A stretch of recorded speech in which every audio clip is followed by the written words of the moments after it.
বিষয়টা যদি 10টি আর মুড়ি আর 2 আন বন খামানি হইতো, তো মায়ের কদমের নিচে বেহেশত দিয়ে লাইছে এই বুঝে বন 2 আনের লেগা।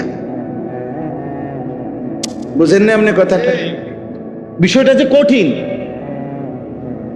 এটা তো একটু কি কঠিন। এই কঠিনটা জয় করার জন্যই তো, এই কঠিনটাকে তো আপনাকে করে যাইতে হবে। এই জন্য বললাম, ভাই আমার, বন্ধু আমার, বাবা আমার, আপনাদের কাছেও বলি, বাবারা যারা আছেন, যত কষ্টই হয় সন্তানের অভিশাপ দিবেন, বলেন ইনশাআল্লাহ। সন্তানের কি দিয়েন না? অভিশাপ। কষ্ট যাই হোক পাইছেন, মাফ করে দিয়ে। মা আছেন যারা পর্দার আড়ালে, ওনাদেরকে বলি, মা মাফ করে দিয়ে। নবী সাল্লাল্লাহু আলাইহি সাল্লাম বলছে, তোমরা ওই মূরখ লা তাসুবুদ্দিক, ওইটারও পর্যন্ত গালি দিও না।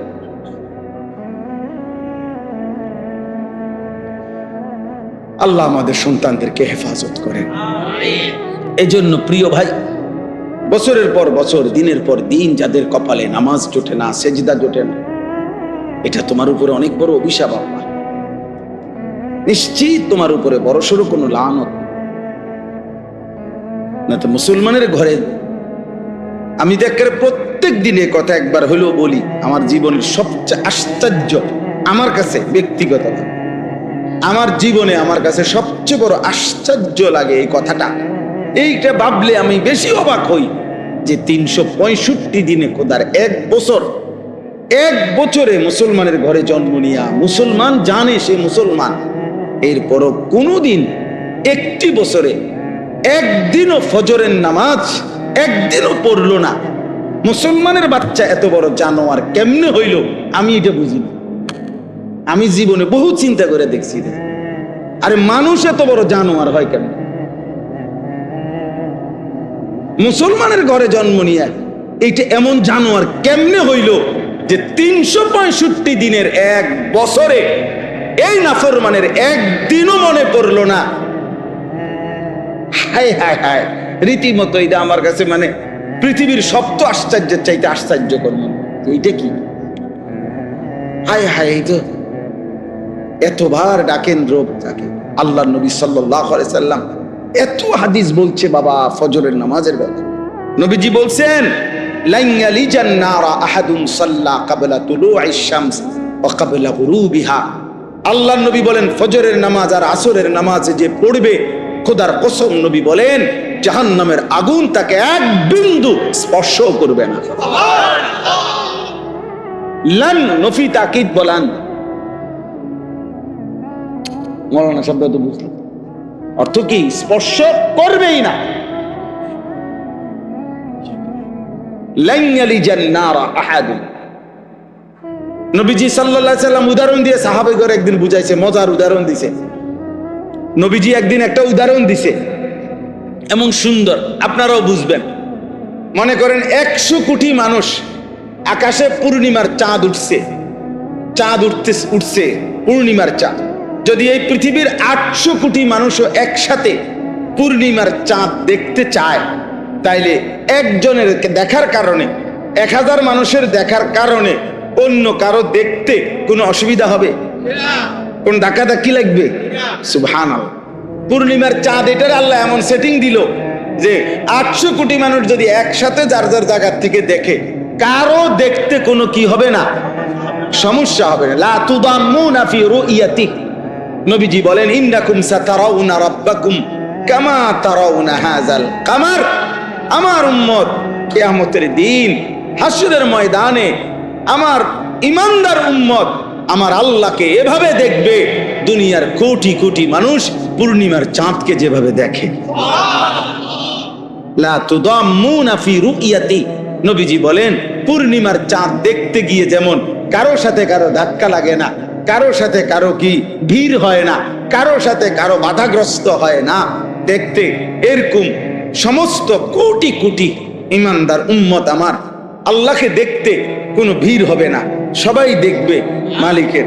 তো নবীজি বলেন, এই আল্লাহকে যদি পূর্ণিমার চাঁদের মতো অপলোক নয়নে দেখতে চাও উম্মত, তাহলে আমি রসুল বলতেছি, তোমরা তোমাদের সর্বোচ্চ সাধ্য দিয়ে দুইটি নামাজ, ফজর এবং আসর, এই দুই নামাজ তোমরা পড়িও। আমি নবী ওয়াদা দিলাম, পূর্ণিমার চাঁদের মতো তোমাদের রব আল্লাহকে তোমরা হাসরের ময়দানে দেখবা। খোদার কসম, এটা হাদিস। فإن استطعتم أن لا تغلبوا على صلاة قبل طلوع الشمس وقبل غروبها فافعلوا। এই হাদিস। যদি পারো, আল্লাহকে দেখতে মন চায়, তো আল্লাহর নবী বলেন কোনোভাবেই যত কষ্টই হোক ফজর আসরের নামাজ ছেড়ো। তাইলে একটা মসজিদকে কেন্দ্র করে যদি মনে করেন একটা মসজিদ, তো এটা যদি 200 ঘর মানুষেরকে কেন্দ্র করে মসজিদ, মনে করেন আমরা 200 ঘরের মানুষের কি মসজিদ, কথার কথায়, তো 200 ঘরের মধ্যে যদি 5 জন পুরুষ থাকে, তো ফজরের মুসল্লি হওয়ার কথা তো 1000। 200 ঘরের মধ্যে যদি 3 জন করে পুরুষ থাকে, তো ফজরের মুসল্লি তো হওয়ার কথা 600।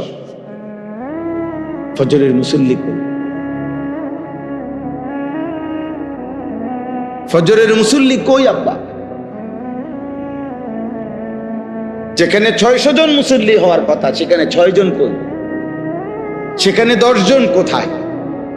এখন ঘরে যে মানুষগুলো ঘুমাইতেছে, এই যেই 10 জন আসছে, তো বাকি যে মানুষগুলো ঘুমাইতেছে, এগুলো আপনাদেরই সন্তান, এগুলো আপনাদেরই স্বজন। আপনি বছরের পর বছর এটা কেমনে মেনে নিলেন? আর এইটা মাইনা নিয়া আপনার চোখের সামনে আপনার স্ত্রী সন্তানের এই বেনামাজি জিন্দিগি বছরের পর বছর এক তালে মেনে নিয়া, খোদার কসম, হাসরের ময়দানে নবীজির সুপারিশ কেমনে নিবেন? আব্বা বলেন, হ্যাঁ ডাক্কি করেন, হ্যাঁ আপনি আমারে আমনেরে আমি ঠেলাঠেলি করেন, বেশ তো আমরা বাগবাটরা করে নিতেছি নাকি? তা হ্যাঁ, তোরে দিতাম না, বেশ সর, তুই ওয়াহাবি। হ্যাঁ, আমি কইলাম তুই শুননি, সর, তুই তোরে দিতাম না। হ্যাঁ, আমরা এটা কিতা মানে এই 3 শতক জায়গা আমরা যে যারে কন্যাইয়া নিতারি নাকি? কথা বলেন না কা? আখেরাত কি হে? আমরা মানে আমরা যে দুর্নীতারি নাকি? কেউ ফায়সালা দিবে না, ফায়সালা দেওয়ার কেউ নাই, বিচার আচার কিছু নাই, কাগজপত্র নাই, ফাইলপত্র নাই, তো কি ঘটনা কিতা? হ্যাঁ, কি বুঝাইতে চান চাচা বাবা? কি বলতে চান? হ্যাঁ, বেহেস্ত মনে হয় যেন নিজেরা হিসাব করতে আছে, ভাগ বাটোরা করে, মনে হয় যেন এবার আব্বার সম্পত্তি না।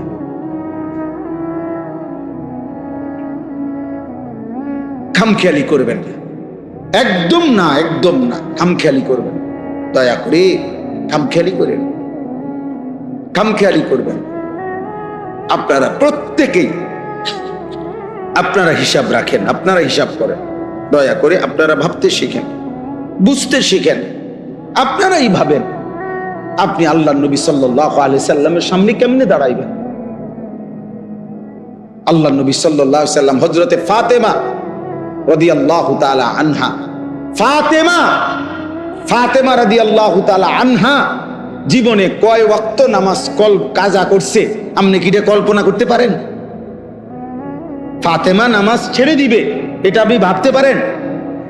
কথা বলে না আপনি, আপনার মাথা ধরবে এটা কথা। এটা ওনার ব্যাপারে নবীজি বলছে সাইয়্যিদাতু নিসাই আহলিল জান্নাহ, যিনি জান্নাতের নারীদের সর্দার, যার ব্যাপারে নবী বলছে।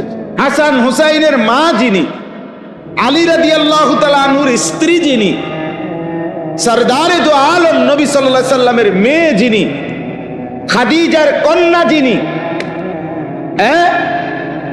এত মর্যাদা যার চারিদিকে, সেই তিনি হযরতে ফাতেমা। অথচ আল্লাহর কসম নবীজি সাল্লাল্লাহু আলাইহি সাল্লাম ওনাকে পর্যন্ত ফজরের নামাজের সময় ঘরের দরজার কাছে গিয়া কড়া নাড়তেন আর বলতেন, ফাতেমা কুমি লিসসালাহ, ফজরের নামাজের জন্য উঠো মা, আনকিজি নাফসাকে মিনান নার, জাহান্নামের আগুন থেকে নিজেকে বাঁচাও মা। ফাইন্নী লা উগনি আনকে মিনাল্লাহি শাইআ, কিয়ামতের দিন আমলবিহীন মুহাম্মদের মেয়ে বলে আমি তোমারে রক্ষা করতে পারবো না। সেজদাবিহীন মা হবে না রে। পর্দা লাগবে, সেজদা লাগবে, জিকির লাগবে, আল্লাহর গোলামি করতে হবে মা। আমার মেয়ে বললে হবে না। আপনি কি বলেন? আপনারা বুঝতে শিখেন। বাবা অনেক মাশাআল্লাহ, অনেক মুরব্বিও আছেন। চাচা আপনাদের খবর, নবী সাল্লাল্লাহু আলাইহি সাল্লাম সুপারিশ করবেন। সুপারিশ মানে কি? জান্নাত। কথা বলেন না কেন? তো সুপারিশ মানে তো আবেদন। সুপারিশ মানে তো আবেদন। তাহলে এই কথাটা যে কোনো বিবেকে বুঝবেন, সুপারিশ মানে তো হলো আবেদন। তো আবেদনকে গ্রহণ করে, আবেদনকে অনুমোদন করে এরকম আরেকজন কেউ আছে না? সে কে? আবার বলেন না, সে কে? তো আল্লাহ তাআলা বললেন লা আমলা আন্না জাহান্নাম মিনাল জিন্নাতি ওয়ান নাসি আজমাইন, আমি আল্লাহ কোটি কোটি মানুষ এবং জিন দিয়ে জাহান্নাম পূর্ণ করব। ওয়ালাকিন হাক্কাল কাউলু মিন্নি, আল্লাহ বলছে আমার ফয়সালা আমি জাহান্নামে মানুষ ফেলবই ফেলবো। আল্লাহ বলছে ওয়াকুদুহান নাস ওয়াল হিজারা, আল্লাহ বলছেন আমি ফয়সালা শুনাইলাম জাহান্নামের আগুন বাড়তে থাকবে। লাকড়ি ফেললে আর লাকড়ি হবে মানুষ, লাকড়ি হবে পাথর। একটা একটা মানুষ ফেলবে আগুন আরো বাড়বে, একটা একটা পাথর ফেলবে আগুন আরো বাড়বে। আল্লাহ বলেন ইজা উলকু ফিহা সামিউ লাহা, জাহান্নামীকে যখন জাহান্নামে ফেলা হবে, জাহান্নামের বিকট চিৎকার জাহান্নামী শুনতে পাবে। জাহান্নামীকে নিয়ে আগুনের মধ্যে, জাহান্নামীকে নিয়ে আগুন ঢেউ খেলতে থাকবে, উতরাইতে থাকবে। তাহলে এই সব কথা বলার পরে একজনকে না একজনকেও যদি জাহান্নামে ফেলে, তো নবীর সুপারিশে যদি সবাইরও জান্নাত দেয় আর একজনকেও যদি জাহান্নাম দেয়, সে যদি আমি হই,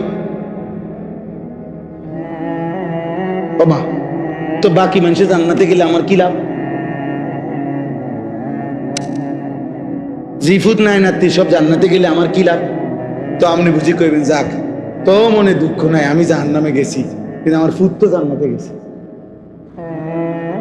এটা কি দুনিয়ার ভাত তরকারি? হ্যাঁ, জাহান্নাম কি ভাত তরকারি? এটা কি সামান্য বেলে যাক তার রুমে ফ্যান আছে, তো আমার ফুত তো আমার রুমে ফ্যান নাই, ছাড়বো আল্লাহ ভরসা, দিনে না কয়দিন পার করো। দেখি এরকম দুনিয়ার কিছু। তাহলে পৃথিবীতে হাসরের ময়দানে, হাসরের ময়দানে কোন একজন মানুষ খোদার কসম এটাকে চাইবে না যে আল্লাহ আমারে জাহান্নামে দিয়া অন্য কাউকে জান্নাতে দেন। খোদার কসম এটা কেউ চাইবে না। বরং আল্লাহর কোরআনে আল্লাহ স্পষ্ট বলছে ইয়াওয়াদ্দুল মুজরিমু লাউ ইয়াফতাদি মিন আযাবি ইয়াউমিইদিন বিবানি ওয়া সাহিবাতিহি ওয়া আখি ওয়া ফাসিলাতিহি আল্লাতী তু'ভি ওয়া মান ফিল আরদি জামিআ সুম্মা ইউনজি। আব্বা এটা কোরআনের আয়াত।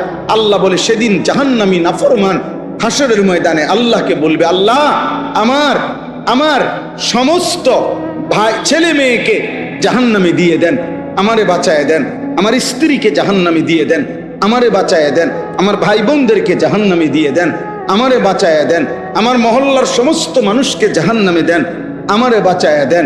এই পৃথিবীর সমস্ত মানুষকে আপনি বিনিময় জাহান্নামে দিয়ে দেন, তবু আমারে বাঁচায় দেন, আমারে বাঁচায় দেন, আমারে বাঁচায়। সেদিন তো কেউ এটা বলবেন আল্লাহ আমার ছেলেকে জান্নাত দেন, ঠিক আছে আমারে জাহান্নাম দেন, আমার মেয়েকে জান্নাত দেন, ঠিক আছে আমারে জাহান্নাম দেন, ঠিক আমার স্ত্রীকে জান্নাতটা দিয়ে দেন, আমারে জাহান্নাম দেন।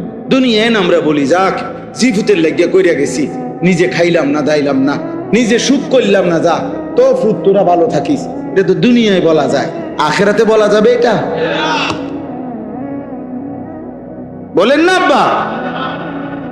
তো তাহলে দুনিয়া আর আখেরাত আপনি একবার আইলেন, খামখেয়ালি করছেন। আপনি নিজের জাহান্নাম ঠিক কইরা সন্তানের জন্য বছরের পর বছর সুদ আর কিস্তি নিয়া সন্তানের দুনিয়া ঠিক করতেছেন, নিজের জাহান্নাম রেডি করতেছেন। ওজনে কম দিয়া সন্তানের দুনিয়া সাজায় দিলেন, নিজের জাহান্নাম ঠিক করলেন। ব্যাপারটা কি বাবা? হারাম রোজগার করে নিজের জাহান্নাম ঠিক করলেন, সন্তানের জন্য দুনিয়া সাজাই দিলেন। তো দুনিয়া সন্তান, আপনি না কবরে যাবেন, সন্তান তো কবরে যাইতো না।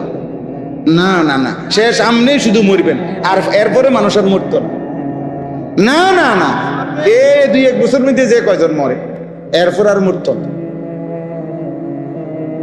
এরপরে আর মরত না। তো তাইলে আপনি কি দুনিয়া সাজাচ্ছেন? আপনি কি মনে করছেন? আল্লাহ বলবেন, কাল্লা, বান্দা গোটা পৃথিবী দিতে চাইলেও হবে না, গোটা সৃষ্টি দিয়ে দিলেও হবে না রে বান্দা, দিতে তো পারবা না। কারো উপরে তো তোমার আজকে হাসরের ময়দানে ক্ষমতা নাই। তবুও ধরে নিলাম, যদি গোটা পৃথিবীটাও দিয়ে দিতে চাও, জাহান্নামে বিনিময়ে বাঁচতে চাও, গোটা পৃথিবীর সমস্ত ক্ষমতা যদি তোমার হাতে দিয়ে, সেটাও যদি তুমি আমি আল্লাহর সামনে দিয়ে দাও, যে আল্লাহ বিনিময়ে আমার জাহান্নাম থেকে বাঁচায় দেন, আল্লাহ বলবেন কাল্লা, কখনোই না, কখনোই না। ইন্নাহা লাযা, আল্লাহ বলেন ধাও ধাও লেলিহান আগুনের শিখায় তোমাকে ফেলে দেওয়া হবে। নাজ্জাআতাল লিশাওয়া, আল্লাহ বলেন নাফরমান বান্দা 1 সেকেন্ডে জাহান্নামের আগুন সারা দেহের চামড়া খসে ফেলবে। তাদউ মান আদবারা ওয়া তাওয়াল্লা ওয়া জামাআ ফাআওয়া, আল্লাহ বলে বান্দা শুনো না, হে আমার নাফরমান বান্দা শুনো শুনো, হাসরের ময়দানে জাহান্নামের ঘোষণা হইলে প্রত্যেকটা নাফরমান ছুটাছুটি করবে, পলায়ন করতে চাইবে, পলায়ন, এদিক সেদিক ভাগাভাগি করতে চাইবে, ভাগতে চাইবে। আল্লাহর কসম, আল্লাহ বলেন তাদউ মানে হচ্ছে জাহান্নামের আগুন সরাসরি প্রতিটা বেঈমান নাফরমানকে ডেকে ডেকে টাইনা আগুনের ভিতরে ঢুকায় ফেলবে। তাদউ শব্দের অর্থ হলো আগুন ডাকবে, আগুন, আগুন সরাসরি বলবে মুশরিক এদিকে আয়, মুনাফিক এদিকে আয়, ওইদিকে যাস কেন, বেঈমান কাফের এদিকে আয়, মদ করে দিকে আয়, নেশা করে দিকে আয়, গাঁজা করে দিকে আয়, বেপর্দা নারী এদিকে আয়, বেহায়া নারী এদিকে আয়, এদিকে আয়, এদিকে আয়, ওইদিকে যাস কেন, ভিতরে ঢুক, ভিতরে ঢুক, ভিতরে আয়। হা, আল্লাহ আমাকে মাফ করে দেন, আল্লাহ আমাকে মাফ করে দেন। ওয়াহিয়া তাফুহ, তাফসীর আমরা পড়ছি, আপনাদের এটা আমি বুঝাই।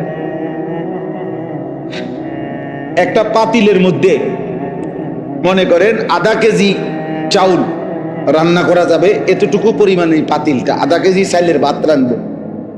এখন আধা কেজি চাউলের ভাত রান্না করার জন্য এই পাতিলটার মধ্যে যে পানি লাগে, এতটুকু পানি গরম করছে। তে এই পানিটা চুলা চলতেছে, আর সর্বোচ্চ দুনিয়াতে পানি চুলার আগুনে যে দূর গরম হওয়ার ধরে নেন, দূর গরম হয়েছে, তবুও চুলা বন্ধ করে নাই, আগুন বন্ধ করেন, আগুন চলতেছে, আবার পানিও সর্বোচ্চ গরম হয়েছে। তো এখানে চাউল দেওয়ার কথা কদ্দুর বলেন না, আধা কেজি। এবার আপনি কল্পনা করেন, যদি ঠিক এই জায়গায় যেখানে চাউল দেওয়ার কথা আধা কেজি চাউল, এখানে 10টা চাউল, 20টা চাউল, 20টা গুন্না গুন্না এই আগুনের আর এই পানিটার মধ্যে দিছে, শুধু এই কয়টা চাউল। এবার ভাবেন তো, একজন বিবেকবান ছেলের আব্বা, তোমরা ভাবো তো, বাবা আপনারা ভাবেন তো, যে এবার এই পানিটার মধ্যে এই চাউলিটি কেমনে ঘুরবো আর কেমন উতরেব? কারণ এখানে তো চাউল দেওয়ার কথা কদ্দূর, তো দিছে তো শুধু কয়টা, 10টা বা 20টা চাউল। কল্পনা করেন এই পানিটার মধ্যে এই চাউলটি ঘুরবে কেমন, উতরাবে কেমন। খোদার কসম, আল্লাহ কোরআনে বলছে ওয়াহিয়া তাফুর, অর্থ হচ্ছে এটা। আল্লাহ বলে কোটি কোটি হোক জাহান্নামীদেরকে ফেলা হবে, তো এই বিশাল দাও দাও জাহান্নামের আগুনের মধ্যে মনে হবে 10টা চাউল ফেলছে, 5টা চাউল ফেলছে। এই পরিমাণ আগুন ওই নাফরমানকে নিয়ে উতরাবে আর ঘুরবে, তাকাদু তামাইয়াজু মিনাল গাইজ, এক সেকেন্ডের মধ্যে সারা দেহের প্রতিটা রগ রেশা চামড়া গোশত টুকরা টুকরা হইয়া পুরা আগুনে ছিন্ন ভিন্ন হয়ে যায়। আল্লাহ আমাকে মাফ করে দেন। আয় কারীম, তাকাদু তামাইয়াজু মিনাল গাইজ, রাগে গুসায় তামাইয়াজ মানে হলো পার্থক্য হয়ে যাবে, বিচ্ছিন্ন হয়ে যাবে।